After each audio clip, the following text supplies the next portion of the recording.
Bonjour, je m'appelle Emmanuelle Mathieu d'Argent, je suis praticien hospitalier à l'hôpital Tenon et je suis responsable de l'unité fonctionnelle d'aide médicale à la procréation, de préservation de fertilité et de chirurgie de la reproduction. Je participe à ce MOOC en tant que responsable ou co-responsable du chapitre infertilité et endométriose profonde qui a été établi lors des recommandations mises en place par le CNGOF et l'HAS sur l'endométriose en 2017. Ces recommandations ont fait l'objet d'un travail. Le groupe de travail qui s'occupait d'infertilité était dirigé par Pietro Santulli, avec toute l'équipe dont vous voyez les noms ici. Cette collaboration a permis d'établir un certain nombre de recommandations et je vais vous parler particulièrement d'un des chapitres que nous avons traités, qui est l'endométriose profonde associée à l'infertilité et quelles sont les conduites à tenir pour la traiter. L'endométriose profonde, c'est une forme sévère d'endométriose définie par une infiltration péritonéale de plus de 5 mm de profondeur et elle touche 20% des patientes. L'endométriose touchant environ 10% de la population, ça fait quand même une partie importante des patientes qui sont touchées et une partie importante des femmes qui sont touchées par ce type de pathologie. Les lésions les plus profondes ou les plus compliquées à traiter sont les lésions colorectales et elles représentent 5 à 10% des patientes atteintes d'endométriose.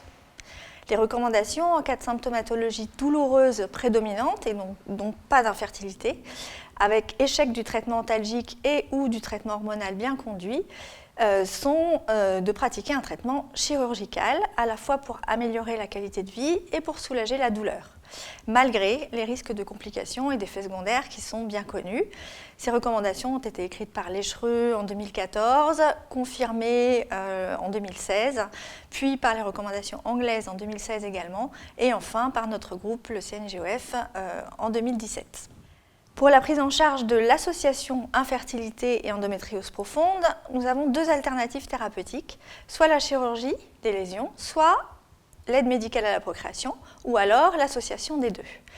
Les stratégies sont très variables selon les atteintes et aussi selon les équipes, selon les centres de gynécologie obstétrique et d'AMP et les différentes décisions qui sont prises souvent dans des groupes de décision collectives.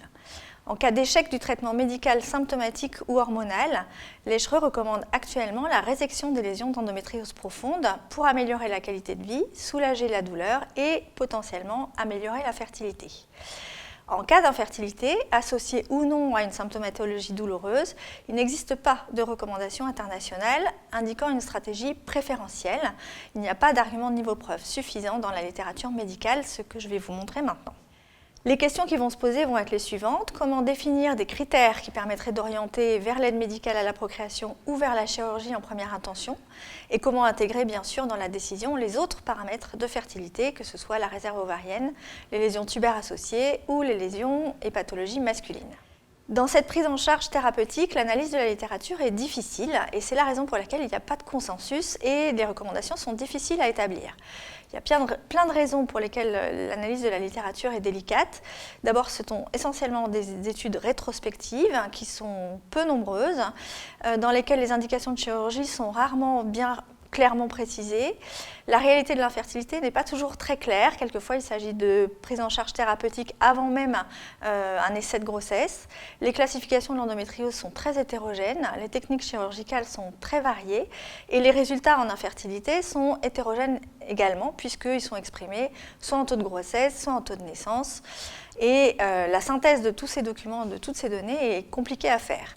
Nous nous sommes quand même réunis dans ce groupe pour essayer de tirer des conclusions et des arguments pour aider à la pratique clinique. Et c'est l'objet donc de ces recommandations de 2017 et de cette publication dont vous voyez la couverture ici.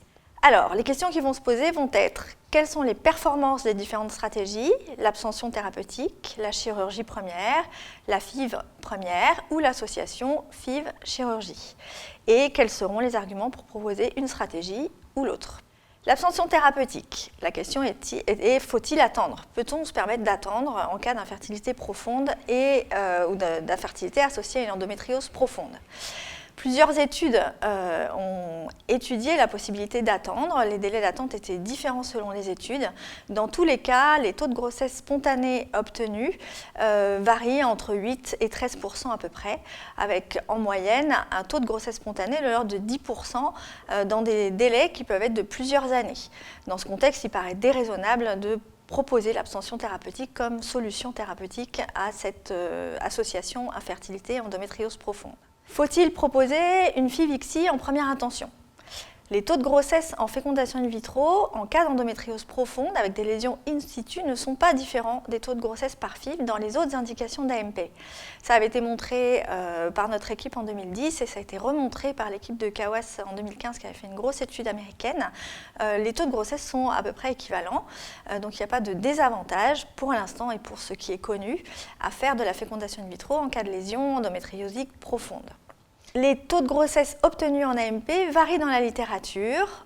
Après une tentative de FIV, quand on reprend toutes les études publiées et qui sont détaillées jusqu'en 2017 dans ce tableau, on obtient 7,7 à 29,3% de grossesse après une tentative de FIV. Et nous avions montré avec Marcos Ballester en 2012 qu'après 3 tentatives de FIV, on obtenait presque 69% de taux de grossesse. Cette méta-analyse qui avait été publiée par M. Daraï a montré que lorsqu'on fait de la fécondation in vitro, après une tentative, dans les cas où les lésions endométriosiques digestives sont laissées en place, on obtient 27,4% de grossesse, donc après une tentative. Ce serait donc une assez bonne stratégie que d'opter pour la fécondation in vitro. On peut même opter pour la fécondation in vitro en deuxième intention, puisque une étude publiée par Soriano en 2016 montrait que chez des patientes qui avaient en moyenne 6 échecs de FIV, quand on faisait une chirurgie, qu'on reprenait l'AMP, on obtenait 42,3% de grossesse, dont 9% de grossesse spontanée. Donc il y aurait un vrai intérêt à utiliser la fécondation in vitro pour traiter ces lésions.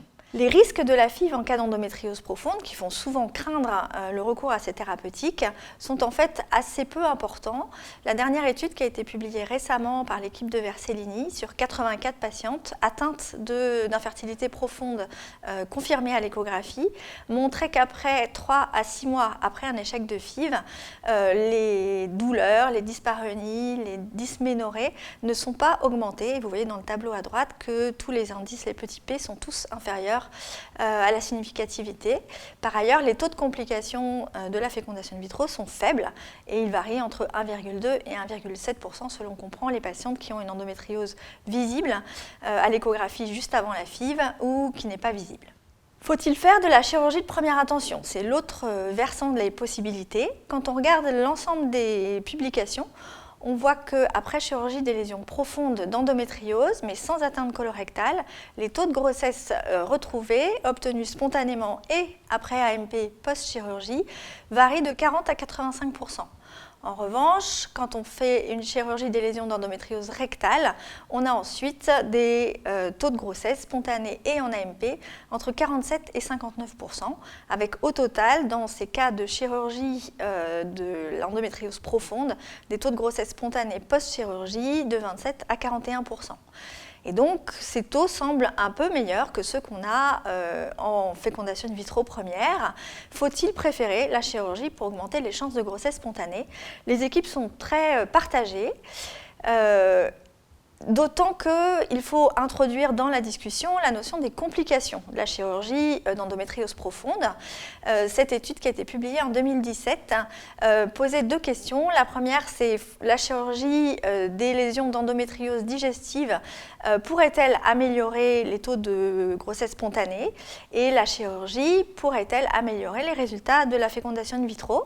Cette étude a relevé 7 études, dont 4 qui sont rétrospectives et 3 qui sont prospectives, avec des taux de grossesse cumulés en spontané et en AMP qui sont 63 et 55%, donc à peu près équivalentes que les études soient prospectives ou rétrospectives, et par contre des complications qui sont de 9 à 13% au total, selon que les études sont rétro ou prospectives, avec bien sûr des taux un peu plus élevés dans les études prospectives, qui font quand même réfléchir à la place de la chirurgie profonde dans l'infertilité associée à l'endométriose. Une équipe, notamment celle de Cochin, avait publié ce papier en 2017, montrant que, à leur sens, la fécondation in vitro avait sa place en première intention pour ces infertilités liées à l'endométriose profonde, d'autant que dans l'analyse multivariée qui avait été faite, l'antécédent de chirurgie était un facteur défavorable, avec un facteur de chute des taux de grossesse. Le seul problème, c'est que l'ensemble des chirurgies sont peu détaillées et qu'on ne sait pas quel type de chirurgie exactement pose problème et sont à l'origine de baisse de résultats. Notre équipe à Tenon a publié ce score de propension où l'idée était de comparer les deux stratégies en reprenant toute notre population et en comparant les fécondations in vitro faites en première ligne, et c'est dans les deux tableaux que vous voyez là, la ligne rouge, ou faites en seconde intention après la chirurgie.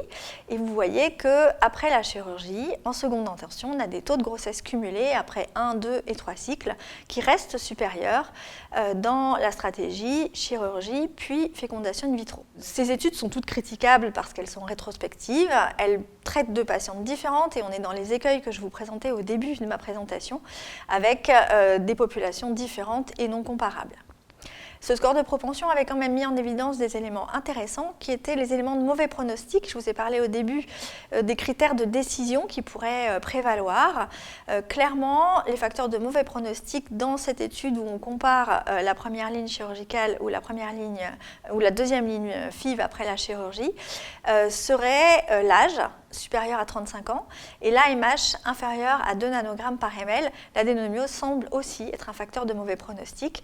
On pourrait donc proposer éventuellement, dans ces cas-là, pour ne pas perdre de temps essentiellement, de proposer plutôt des fécondations in vitro en première intention. Comment comparer la chirurgie et l'AMP? Donc, je vous l'ai dit et je vous l'ai montré, les études sont difficiles à faire, elles sont toutes rétrospectives, elles comparent des choses souvent difficiles à comparer.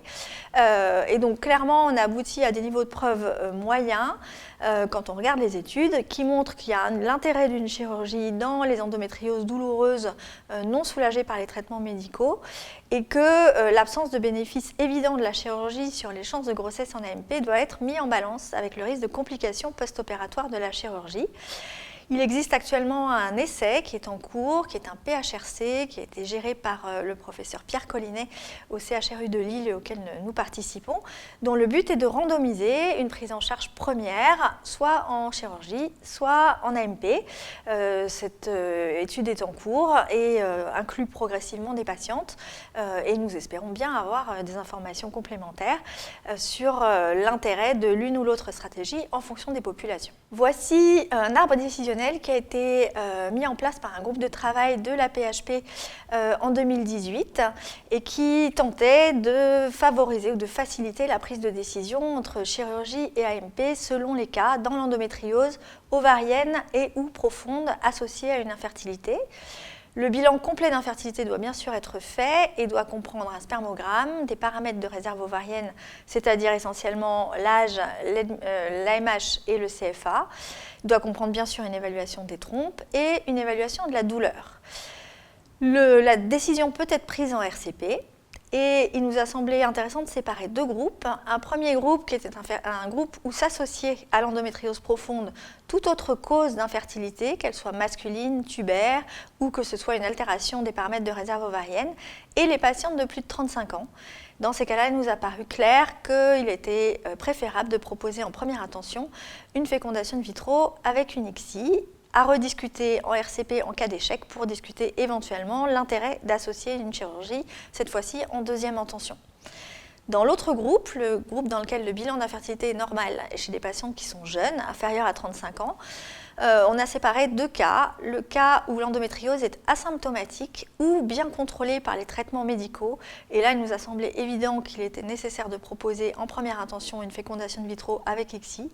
En revanche, dans les endométrioses très symptomatiques, non soulagées par les traitements médicaux, antigonadotropes ou compliquées, il nous a paru intéressant de proposer ou de discuter avec le couple une chirurgie de résection complète dans un centre évidemment expert, avec éventuellement une discussion de préservation de fertilité au préalable. En cas de pronostic post-chirurgical défavorable sur la fertilité, il nous a semblé évident de proposer une fécondation in vitro rapidement après la chirurgie. En cas de pronostic favorable, par contre, il nous a semblé utile de proposer une expectative. Le nombre de mois a été très discuté, 12 mois au maximum a été retenu, et en l'absence de grossesse, proposer une fécondation in vitro si nécessaire. Les recommandations auxquelles nous avons abouti dans ce groupe de travail et au sein du travail de l'HAS et du CNGOF ont été les trois suivantes. Une première recommandation qui disait la prise en charge par fécondation in vitro peut être proposée afin d'augmenter les taux de grossesse et de naissance dans un contexte d'infertilité et d'endométriose profonde. Une deuxième recommandation disant il n'est pas recommandé de réaliser un traitement chirurgical préalable de l'endométriose profonde dans le seul but d'améliorer les résultats en FIV. Et enfin, un accord d'experts proposant en cas d'échec d'une ou plusieurs tentatives de FIV dans un contexte d'endométriose profonde, une concertation médico-chirurgicale pour discuter de l'intérêt d'une prise en charge chirurgicale. Tout ceci représente un accord d'experts pour lequel il n'y a pas de littérature scientifique qui pourrait abonder dans ce sens, mais qui nous a semblé nécessaire de le préciser. Voilà, on se retrouve donc dans une pathologie d'infertilité associée à une endométriose profonde qui est relativement fréquente dans les centres d'AMP, pour lesquels on n'a pas de guidelines très précises, pas de littérature suffisamment solide pour affirmer des recommandations de grade A. En revanche, on peut aider, grâce aux arbres décisionnels que je vous ai présentés, à la prise de décision. Je vous remercie.